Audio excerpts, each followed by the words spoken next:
gentlemen, you're on episode 2 of the Ask Unique Events show. We just now kind of locked in this hashtag, or what we think is a hashtag. We appreciate we had a lot of suggestions on it, and all were very good, but we felt it was available on Instagram. So we're not on Twitter yet, so we don't really care.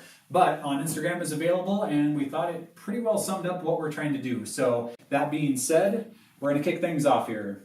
Riley, what do you think, guys? I do a lot of the consultations throughout the week, and as much as we are DJs, we do a lot of other things as well. But music is one of the first things that pop up as far as when somebody has a question on what kind of music do you play. Trying to figure out their guest list and the age demographic and what to play during cocktail hour. Let that music be somewhat of a reflection on you guys. Would you agree? I mean, it's a great way to personalize things right from the jump and let your guests recognize those things. Yeah, I mean, I would agree. I think a lot of our, over 17 years of doing this, a lot of our demographic kind of stays the same age for the most part, but it's like we've been playing the same music for a lot of these 23 to 25 year olds. When you want Frank Sinatra, Dean Martin, and all that, that's fine. But if to me, it's if that style is what your event is, then it makes sense to do it. But I feel like some people, they take that music because it's what they've heard before or what they're comfortable with, or they don't really know anything else to do.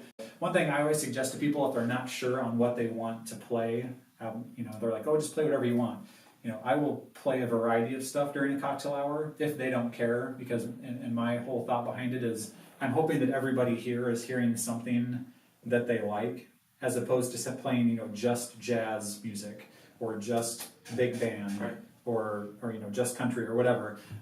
The people that like that music will enjoy it. The people that don't like that one genre of music may get annoyed by it.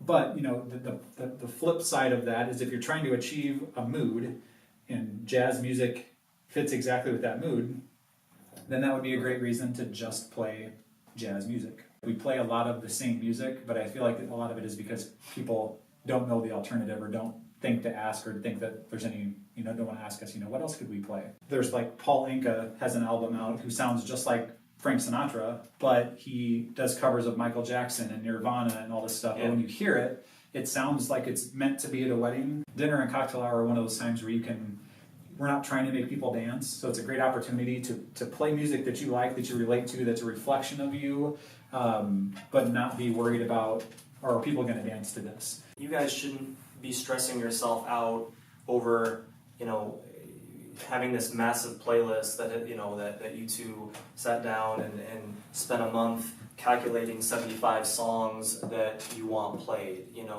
What you're hiring a DJ for, you should be hiring a company that you trust and that you should be excited for, that they're there, that they can handle the 100 people, 200 people, 300, so on and so forth, that they can handle that demographic and the ups and downs and the overall spectrum of music. That's what we're there for, to stay attentive to. As far as giving us songs we have to play, or giving your DJ songs you have to play, I mean, I recommend 0 to 10. Let them know what your personal tastes are with a preferred music list, which is here's a bunch of stuff we like, but it's not the end of the world if it doesn't get played, or we don't care if it doesn't get played if nobody's dancing to it. But if they are, great, try to play them.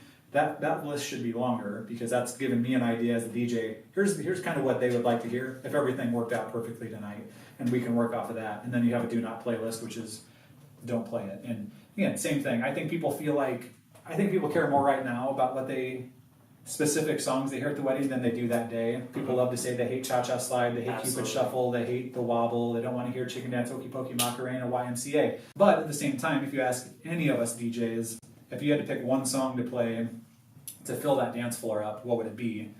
90% of us are going to say the Cupid Shuffle. A couple of us might say Uptown Funk if we couldn't pick a line dance. But over the course of time, best bet, in my opinion, hands down, is Cupid Shuffle. Absolutely. Right? I mean, so are we I hate going... it. Hate that song. Yeah, I was gonna say, are we going home jamming out to the Cupid Shuffle as we leave the office? No, but in the context of a wedding reception, knowing that we want to get people out there dancing, initially, it's a great catalyst to do that. And you have to also keep in mind that when you're hiring a wedding photographer, they're going to want to get dance floor shots.